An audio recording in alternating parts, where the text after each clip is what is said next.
ভাই ভাই ভাই আসসালামু আলাইকুম ভাই, আপনি গাড়িটা কি করছেন ভাই? ওয়ালাইকুম আসসালাম ভাই।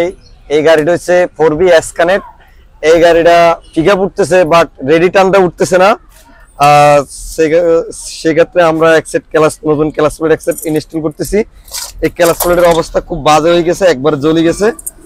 ক্লাস প্লেট অ্যাকসেপ্ট ইনস্টল করব।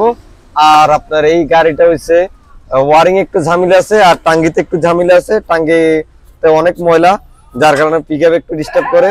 তারপর এখানে অ্যাডজাস্ট বেল আছে, এই জায়গাটায় আপনার অ্যাডজাস্ট বেল গুলো একটু সেট আপ করতে হবে, গাড়ি বন্ধ হয়ে যায়। তারপর যে হচ্ছে আপনার টাঙ্গিটা ওয়াশ করতে হবে। আর ওয়ারিংটা আমরা সার্ভিস করব। সো ইনশাআল্লাহ ভাই, এই কাজগুলো করলে কি গাড়িটা 100 রানিং হবে ভাই? 100 হবে, আর কোনো ঝামেলা থাকবে না। কাস্টমারের যে সমস্যাটা ফেস করতেছে ওই সমস্যাটা আর হবে না। আচ্ছা, আপনি কই দেন রেডি। সো আপনাদের বাইকগুলা সুন্দর করে সার্ভিস করে নেবেন আর ভালো ভালো করে চেক আপ করে নেবেন, তাহলে আপনারা আর কোনো সমস্যা ফেস করবেন না। ধন্যবাদ, সবাই ভালো থাকবেন। আল্লাহ হাফেজ।